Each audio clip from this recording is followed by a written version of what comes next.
Shalom, Bapak Ibu saudara yang dikasihi Tuhan.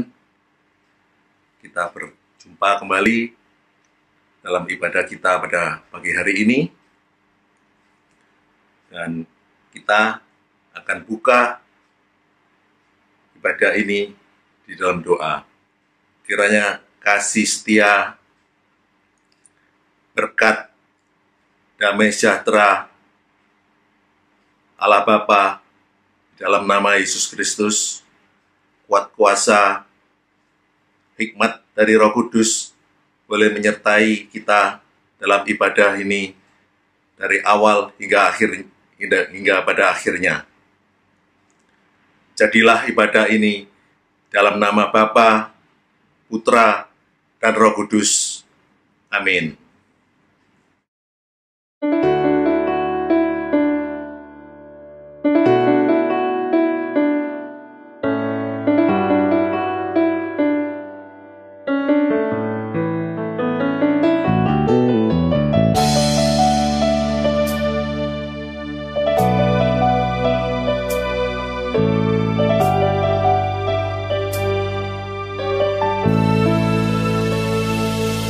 Sering ku tak mengerti jalan-jalan-Mu Tuhan, bagai di belantara yang kelam.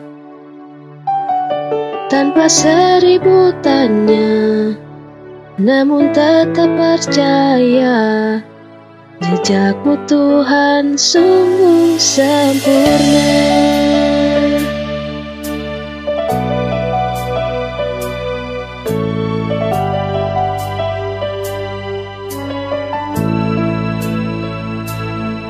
Sering ku tak mengerti jalan-jalan-Mu Tuhan, bagai di belantara yang kelam.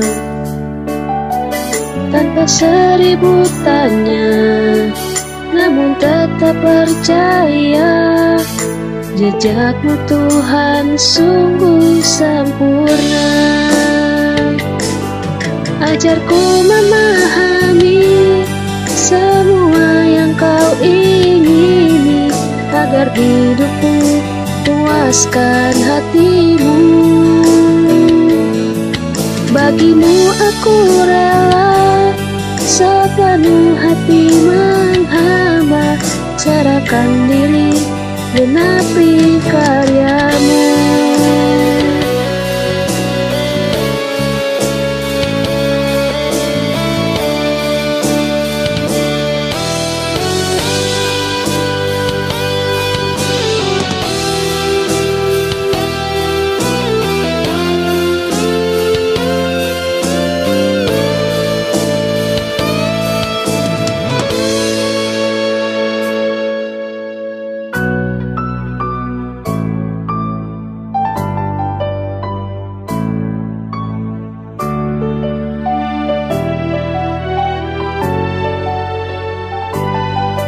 Sering ku tak mengerti jalan-jalan-Mu Tuhan, bagai di belantara yang kelam. Tanpa seribu tanya, namun tetap percaya, jejak-Mu Tuhan sungguh sempurna. Ajarku memahami semua yang Kau ingini, agar hidupku puaskan hati-Mu. Bagimu aku rela sepenuh hati menghamba, serahkan diri genapi karya-Mu. Ajarku memahami semua yang Kau ingini, agar hidupku puaskan hati-Mu. Bagimu aku rela sepenuh hati menghamba, serahkan diri genapi karya-Mu. Serahkan diri genapi karya-Mu.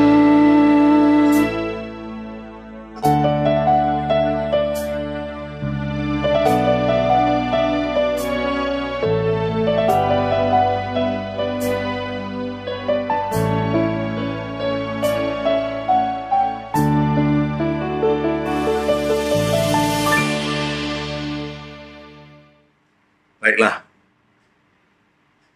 Bapak Ibu Saudara yang dikasihi Tuhan, kita akan masuk dalam pembacaan firman Tuhan dan kita akan berdoa untuk masuk dalam firman Tuhan. Ya Tuhan, Bapa kami yang penuh kasih dan anugerah, terima kasih ya Tuhan, kalau sebentar lagi kami akan membaca dan merenungkan firman Tuhan. Tolong persiapkan kami semua agar kami bisa mengikuti acara ini dengan baik dan pimpinan dari Roh Kudus. Demikian juga hamba-Mu yang akan menyampaikan firman Tuhan dan menguraikannya. Tuhan yang berikan hikmat dan bimbingan dari Roh Kudus. Ampuni setiap dosa kesalahan hamba, supaya dalam menyampaikan firman Tuhan ini, Engkau yang memakai mulut, lidah, bibir hamba-Mu ini, sehingga bisa memberikan suatu pengertian yang jelas, benar, dan firman-Mu ini boleh menjadi kekuatan dalam setiap kehidupan kami. Kami serahkan juga saudara-saudara yang lain yang mungkin juga masih mempersiapkan diri. Tuhan yang siapkan mereka, Tuhan yang persiapkan hati dan pikiran mereka. Demikian juga kami semua yang telah siap ambil bagian dalam pembacaan firman Tuhan ini. Engkau yang urapi kami semua, supaya kami boleh menerima kebenaran firman-Mu ini. Kami serahkan doa ini, hanya dalam nama Yesus kami sudah berdoa dan mengucap syukur. Haleluya. Amin. Baiklah, Bapak Ibu Saudara yang dikasihi Tuhan, hari ini tanggal 11 April, dan baru saja kita memperingati dan merayakan Jumat Agung, yaitu pada tanggal 2 April yang lalu, kemudian Minggu Paskah pada tanggal 4 April, tepatnya seminggu yang lalu. Jumat Agung merupakan kejadian atau peringatan tentang kematian Yesus, sedangkan Minggu Paskah merupakan peringatan akan kebangkitan Yesus Kristus. Pada kesempatan ini, walaupun sedikit terlambat, saya tetap mengucapkan Selamat Paskah pada Bapak Ibu Saudara sekalian. Memang ucapan Selamat Paskah ini ada pendapat yang mengatakan kita sering menerima salam dalam bahasa Inggris, ucapan selamat. Ada yang Happy Easter, tapi itu katanya kurang tepat. Lebih cocok yang Happy Pesach. Nah, saya juga nggak mau membahas tentang hal itu. Tapi yang jelas, kita harus bersyukur bahwa 15 tahun terakhir ini, terutama dengan berkembangnya media sosial seperti WhatsApp, Line, Facebook, dan Instagram, dan lain-lain, kita mendapati ucapan-ucapan Selamat Paskah itu memenuhi medsos kita. Artinya apa?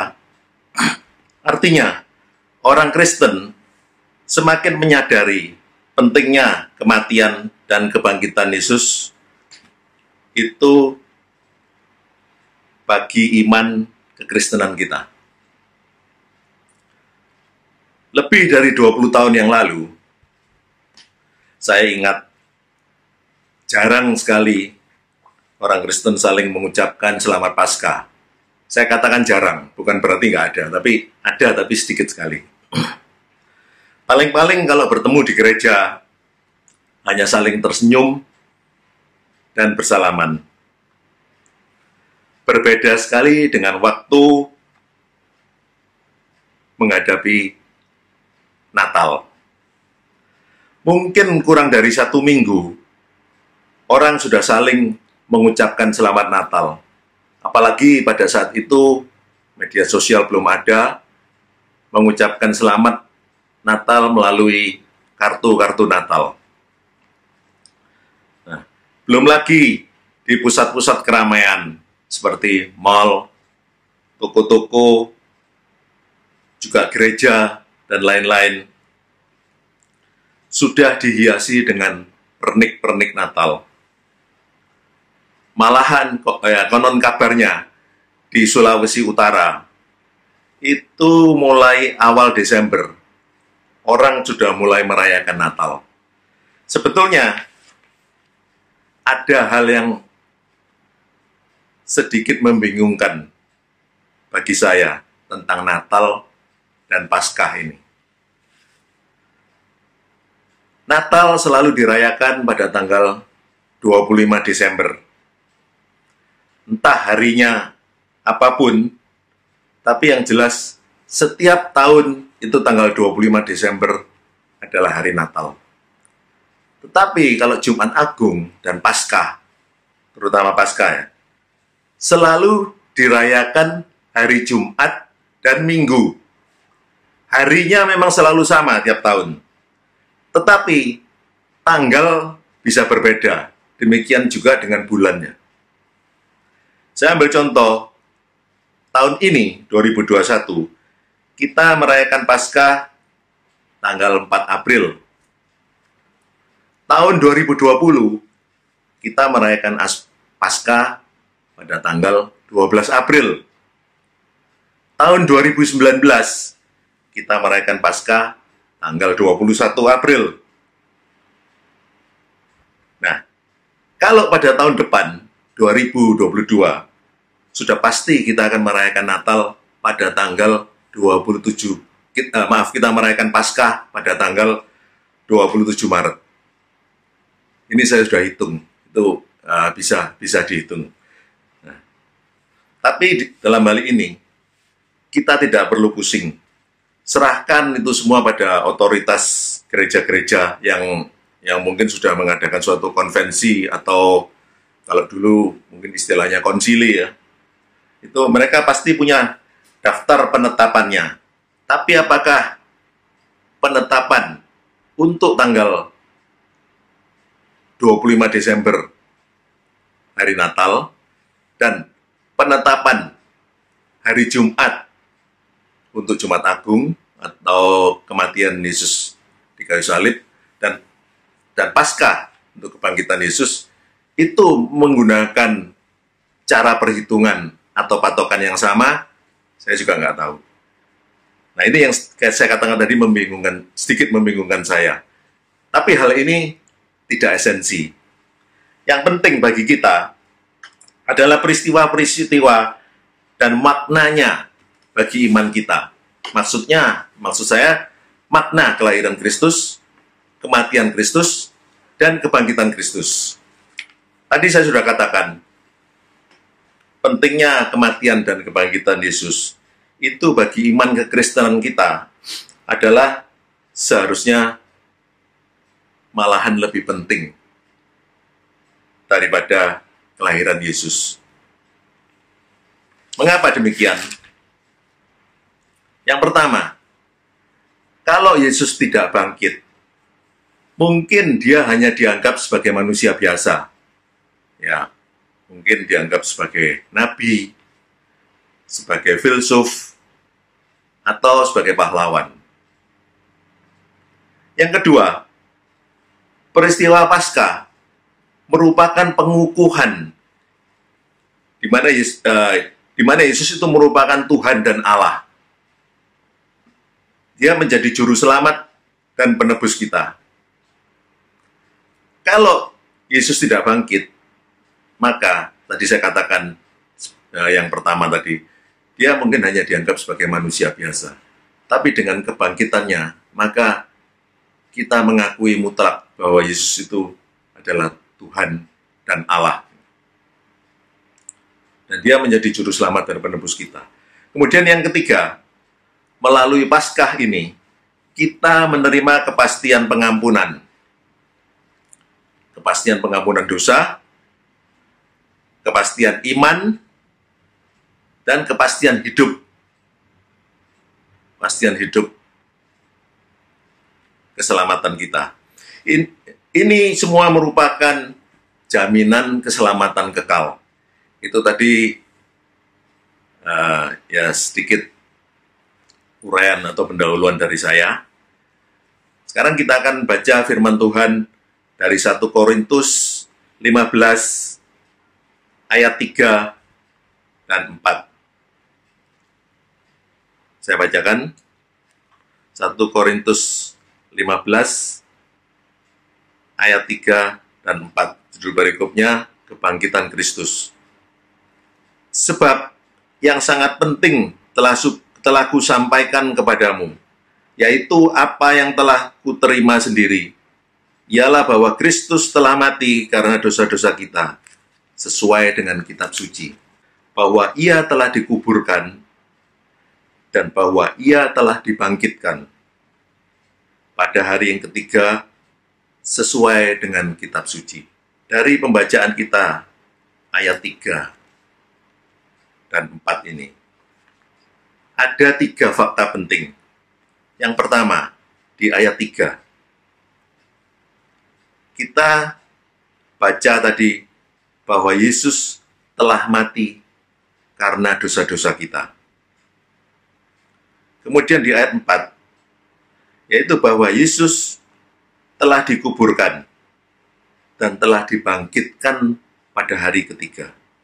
Kemudian, fakta penting yang ketiga, itu di ayat 3 dan 4. Disebutkan bahwa itu semuanya telah sesuai dengan kitab suci.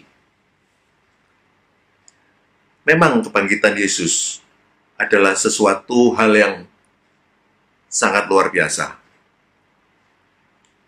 atau spektakuler. Tetapi lebih daripada itu adalah ini merupakan pemenuhan janji Allah kepada umat-umatnya yang dikasihi. Sesuai dengan kitab suci, kita ketahui bahwa ini semua merupakan rencana keselamatan Allah. Jadi apa yang tercantum dalam kitab suci, terutama dalam perjanjian lama, itu berisikan tentang rencana keselamatan Allah. Kemudian, di dalam kitab perjanjian lama, itu mengisahkan tentang, ya selain penciptaan manusia pertama, manusia pertama itu jatuh ke dalam dosa, juga tentang Abraham, Musa, dan lain sebagainya. Tetapi di situ, di dalam perjanjian lama, itu banyak nubuatan-nubuatan atau penglihatan-penglihatan para nabi, para hakim, dan orang-orang lain yang dipakai Tuhan untuk mempersiapkan tentang rencana keselamatan Allah ini. Nah, dalam kitab perjanjian baru, itu mengisahkan tentang realisasi janji Allah. Jadi tentang kelahiran Yesus, karya-karya dan pengajaran Yesus, kematian dan kebangkitan Yesus, dan juga rencana kedatangan Yesus yang kedua kali. Jadi saya ingatkan dalam hal ini bahwa kehidupan beriman umat Kristen itu ada 5 hal yang harus kita pahami. Yang pertama, tentang kelahiran Yesus. Yang kedua, tentang kematian Yesus. Itu tadi yang saya sebutkan pada hari Jumat Agung. Kalau kelahiran Yesus tadi pada yang kita peringati sebagai hari Natal. Yang ketiga, tentang kebangkitan Yesus, yaitu Minggu Paskah. Yang keempat, tentang kenaikan Yesus ke surga. Dan yang kelima, tentang kedatangan Yesus untuk kedua kalinya. Nomor 1 sampai dengan 4, kita sudah sering peringati dan merayakannya. Untuk yang nomor 5, tentang kedatangan Yesus yang kedua kali, kita belum ketahui kapan. Tetapi pasti akan terjadi. Bahkan kalau kita dengar dari teman-teman kita yang beragama Islam, mereka pun juga mengakui bahwa Yesus akan datang dan mengadili orang hidup dan yang mati. Dalam hal ini, kapan kedatangan Yesus yang kedua kali? Kita tidak perlu mempersoalkan atau mempertanyakan kapan. Yang penting pertanyaannya, sudah siapkah kita kalau Yesus datang yang kedua kalinya? Nah, berikutnya, kita akan baca firman Tuhan ini di 1 Korintus 15 ayat 5 sampai dengan 8, yaitu merupakan kelanjutan dari ayat 3 dan 4 tadi. Saya bacakan demikian, bahwa ia telah menampakkan diri kepada Kefas dan kemudian kepada ke-12 muridnya. 6, ayat 6, sesudah itu ia menampakkan diri kepada lebih dari 500 saudara sekaligus. Kebanyakan dari mereka masih hidup sampai sekarang, tetapi beberapa di antaranya telah meninggal. Selanjutnya, ia menampakkan diri kepada Yakobus, kemudian kepada semua rasul. Dan yang paling akhir dari semuanya itu, ia menampakkan diri juga kepadaku, sama seperti kepada anak yang lahir sebelum waktunya. Jadi, kitab 1 Korintus ini kan ditulis oleh Paulus. Dia mengatakan bahwa Yesus itu menampakkan diri beberapa kali, dan bahkan beberapa orang itu masih hidup sampai sekarang. Tentunya yang dimaksud sekarang pada zaman itu, pada zaman penulisan kitab 1 Korintus ini ya. Nah, di sini juga ada 3 fakta penting dari ayat 5 sampai dengan 8 ini. Yang pertama, disebutkan bahwa Yesus menampakkan diri. Itu sampai 4 kali. Mulai dari ayat 5, 6, 7, dan 8. Bahkan, jadi dari ayat 5 sampai dengan 8 ini dituliskan atau disebutkan bahwa Yesus menampakkan diri sampai 4 kali. Dan semua itu nyata. Ada saksinya, saksi hidup yang melihat dan merasakan, betul-betul merasakan kehadiran Yesus. Yang kedua, fakta penting yang kedua, sampai saat ini pun Yesus bisa menampakkan diri kepada siapapun yang Dia kehendaki. Banyak kesaksian ya, orang yang melihat wajah Yesus, terutama orang-orang yang tadinya belum mengenal Yesus, atau mungkin dari kepercayaan yang lain. Itu sering mereka melihat penampakan Yesus, wajah yang sangat menyejukkan, yang sangat menimbulkan kedamaian dalam hatinya. Saya beberapa saat yang lalu juga baca di WA itu tentang seorang wanita dari Ternate kalau nggak salah. Dia latar belakang keluarga dan pendidikan Islam yang ketat. Ternyata dia suatu saat mengalami atau melihat wajah yang begitu menyejukkan itu. Dan akhirnya dia mengalami suatu damai sejahtera. Nah, setelah dia mencari tahu, ternyata itu adalah wajah Yesus. Jadi, bukan hanya 1-2 orang aja, beberapa kali orang-orang yang tahu-tahu lantas hidupnya berubah dan bertobat, mengakui Yesus sebagai Tuhan dan Juru Selamat. Nah, Untuk fakta ketiga yang terpenting, Yesus adalah Tuhan yang maha hadir, atau yang disebut dalam bahasa Inggrisnya omnipresent. Jika kita dekat dengan Dia bisa melawat kita dan menampakkan diri bagi kita. Dia tahu yang terbaik, pemeliharaan dan perlindungannya itu nyata bagi kita. Nah, memang kalau tadi saya katakan dari kesaksian orang-orang yang berubah imannya menjadi percaya kepada Yesus, itu memang orang ini tadinya tidak ada kedekatan dengan Yesus, tapi dia sudah memiliki suatu kerinduan dalam hatinya untuk mau mempelajari dan mengenal lebih dalam tentang Yesus. Tapi bagi kita yang sudah percaya kepada Yesus, maka kalau kita dekat dengan Dia bisa melawat dan menampakkan diri bagi kita. Dia akan memberikan yang terbaik, pemeliharaan dan perlindungannya itu semua nyata bagi kita. Nah, sekarang kita lanjutkan pembacaan firman Tuhan dari 1 Korintus 15 ayat 57.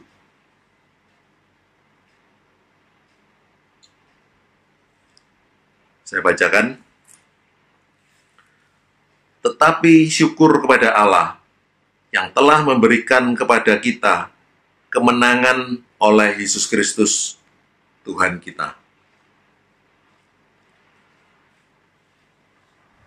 Paskah merupakan suatu kenyataan, yaitu adanya suatu kemenangan rohani bagi umat Kristiani. Seperti saya sebutkan tadi di awal-awal pembahasan kita, itu kemenangan rohani ini berupa kepastian, yaitu kepastian tentang pengampunan dosa, kepastian tentang iman kita, kepastian tentang hidup kekal. Yang tadi saya katakan jaminan untuk keselamatan kekal. Apabila Yesus tidak dibangkitkan, Dia sama saja dengan manusia. Keilahiannya tidak akan terbuktikan.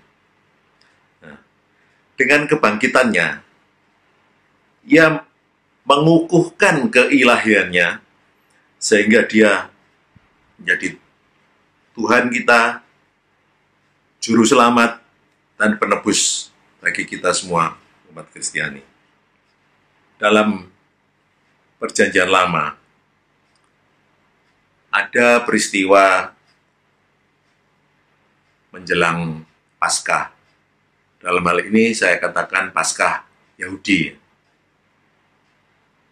di mana Allah menurunkan tulah kepada Mesir, yaitu penyakit sampar. Kalau kita baca di kitab Keluaran, itu semalam sebelum umat Israel keluar dari Mesir, mereka harus menyembelih darah anak domba, dan kemudian darahnya itu dioleskan di kedua ambang pintu dan juga di atasnya, dan itu merupakan suatu tanda keselamatan bagi mereka. Semua yang melakukan itu, anak sulung bagi orang-orang Israel, itu akan diselamatkan. Anak sulung laki-laki. Tetapi, bagi orang-orang Mesir yang tidak mengoleskan darah anak domba itu, semua anak sulung laki-laki mati di Mesir. Nah, ini merupakan suatu suatu simbol tentang pengorbanan Yesus darah domba yang dicurahkan, darah Yesus yang dicurahkan itu, darah domba yang dicucurkan itu merupakan simbol dari darah Yesus yang ditumpahkan bagi kita semua. Nah, kembali tadi saya katakan bahwa menjelang Paskah itu Allah telah menurunkan tulah kepada Mesir, yaitu berupa penyakit sampar. Penyakit sampar ini terjadi beberapa hari sebelum mereka keluar dari Mesir. Nah, penyakit sampar itu merupakan suatu epidemi, bukan pandemi, yaitu penyakit epidemi, yaitu penyakit yang berjangkit secara meluas di suatu daerah tertentu. Nah, penyakit ini berjangkit pada hewan dan bisa menular pada makhluk lain, termasuk manusia.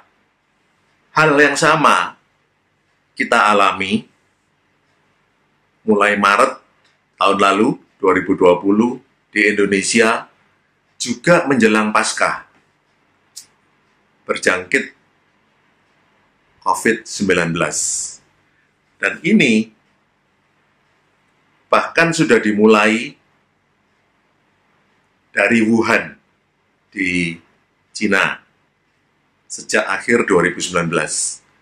Dan COVID-19 ini, makanya disebut COVID-19 ya, karena sudah mulai muncul sejak 2019, akhir 2019. Nah, COVID-19 ini disebut pandemi karena wabah ini meluas ke seluruh dunia. Hampir semua negara terjangkit oleh penyakit COVID-19 ini.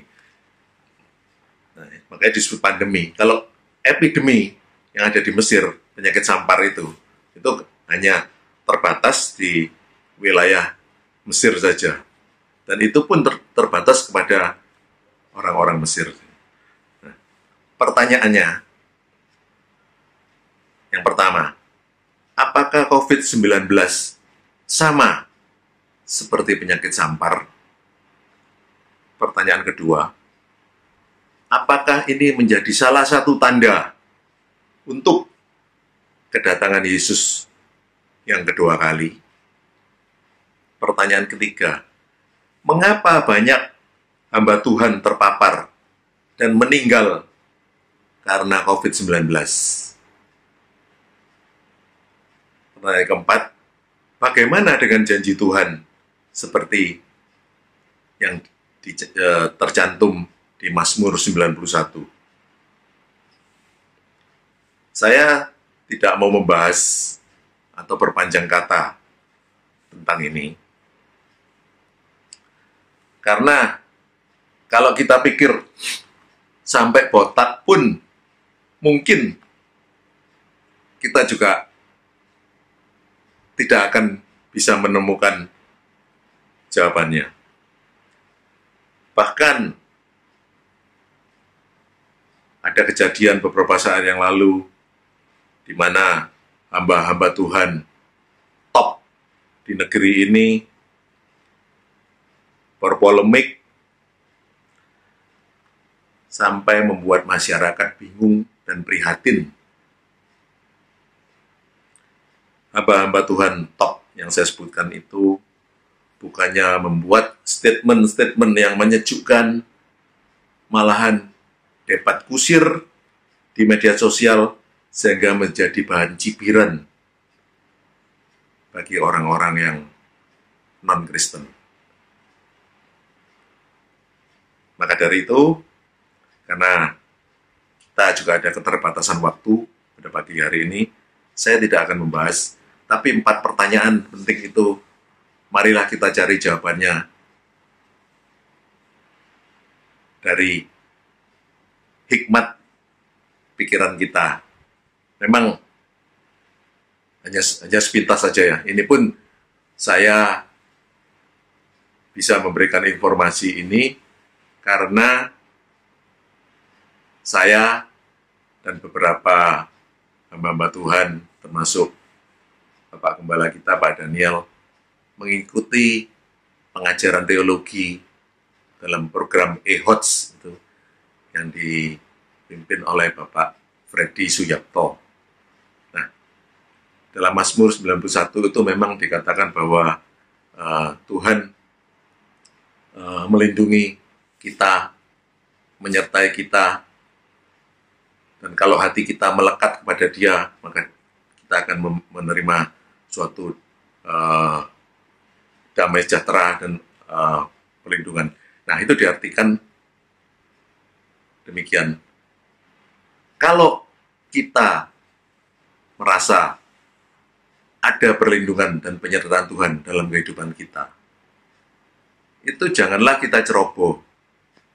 Jadi, ibaratnya seperti menyeberang jalan tanpa menengok kiri kanan. Karena yakin Tuhan sudah menyertai kita, melindungi kita. Nah, itulah kita harus berpikir secara bijaksana, memohon hikmat dari Roh Kudus, karena kita mempunyai akal budi. Jadi jangan ceroboh, seperti yang diibaratkan menyeberang jalan tanpa menengok kiri kanan itu. Itu hanya sepintas yang saya bisa sampaikan.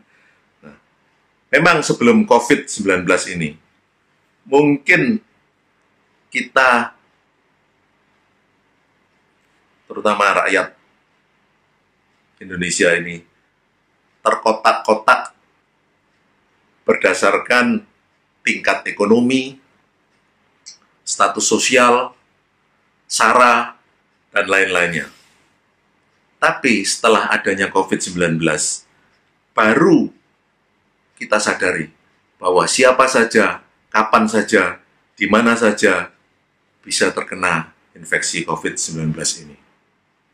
Siapa saja, kapan saja, dan di mana saja, itu dulu kalau kita ingat itu iklannya Coca-Cola. Nah, ini saya meminjam istilah itu untuk infeksi COVID-19 ini. Nah, dulu beranggapan bahwa segala sesuatu bisa diatasi dengan cara kita atau cara mereka sendiri, terutama yang tingkat ekonominya di atas atau yang kaya. Tetapi akhirnya baru kita menyadari semua bahwa manusia itu sangat lemah, terbatas, dan mutlak perlu memohon atau melibatkan Tuhan dalam kehidupan kita. Cara pandang yang sama ini akhirnya jadi mempersatukan kita yang tadinya terkotak-kotak. Manusia makin menyadari bahwa dia tidak bisa hidup sendiri, tapi harus mempunyai toleransi terhadap lingkungan, alam sekitarnya, dan juga sesama manusia. Demikian firman Tuhan. Semoga firman Tuhan ini boleh menjadi pemikiran kita dan juga jadi suatu pemahaman yang lebih dalam tentang arti pasca kebangkitan Yesus, kematian Yesus dalam kehidupan rohani kita sebagai umat Kristiani. Baiklah, saudara-saudara yang dikasihi Tuhan, firman Tuhan telah selesai. Bagi saudara yang akan memberikan persembahan, bisa dikumpulkan atau dimasukkan dalam amplop dan nantinya diserahkan pada saat ada ibadah secara offline atau tatap muka. Tapi saudara juga bisa mengirimkan melalui transfer dari rekening bendahara yang sudah saudara ketahui.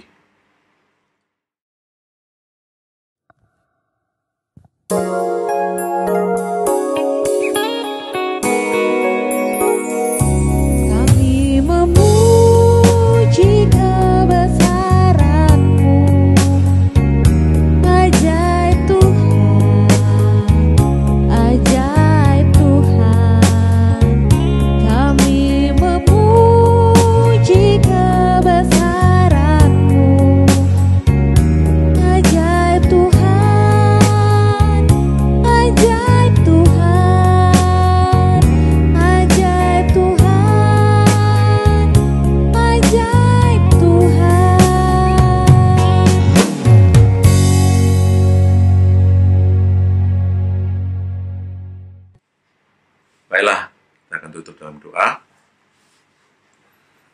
Tuhan, Bapa kami yang Maha Pengasih dan Pemurah, terima kasih ya Tuhan untuk firman-Mu yang telah selesai kami baca dan renungkan. Oh Tuhan, kami berharap Engkau yang meteraikan firman-Mu ini dalam hati dan pikiran kami, jadi supaya kami makin mengerti maksud Tuhan, terutama tentang rencana keselamatan Tuhan bagi kehidupan kami semua, anak-anak-Mu. Ya Tuhan, dan biarlah kami dalam memelihara iman percaya kami ini, kami tetap setia mau membaca firman Tuhan, mau melakukan dalam kehidupan kami sehari-hari. Karena kami tahu bahwa firman-Mu atau Alkitab kami itu merupakan suatu jawaban dari setiap persoalan-persoalan hidup yang kami temui dalam kehidupan kami sehari-hari. Selain itu, biarlah kami juga mau mendekatkan diri, tekun berdoa kepada Tuhan, karena itu juga akan membuat kami ada suatu kedekatan, pengenalan akan Engkau lebih dalam lagi dalam kehidupan kami. Makasih ya Tuhan. Sebelum kami mengakhiri acara kami pada hari ini, biarlah Engkau juga mengasihi kami semua, jemaat-jemaat Tuhan. Kami berdoa untuk kehidupan iman dan rohani kami, jemaat-jemaat GGP Kanaan ini. Kami berdoa mulai Bapak Gembala kami, Bapak Pendeta Daniel Sugandra, Engkau yang kiranya memberikan kesehatan, kekuatan yang baik kepada beliau, dan juga hikmat serta karunia ilahi dalam pengembalaan, boleh memimpin kami, domba-dombanya, supaya kami juga boleh bertumbuh iman dan rohani kami, jadi jemaat yang dewasa dan mandiri secara rohani. Dan kami semua jemaat-jemaat Tuhan, Engkau yang mengetahui setiap apapun yang menjadi pergumulan kami. Kami datang dengan segala kerendahan hati. Tuhan tolong kami, mungkin yang datang dengan segala kelemahan tubuh, sakit penyakit kami, kiranya Tuhan yang tolong berikan kami kesembuhan dan legakan kami. Kami yang datang dengan segala kekurangan kami, terutama dalam segi ekonomi, karena situasi yang sangat menyulitkan pada saat ini dengan adanya COVID-19 ini. Tuhan yang tolong bukakan kami, pencarian kami, penghasilan kami, sehingga kami bisa mencukupi segala kebutuhan-kebutuhan hidup kami.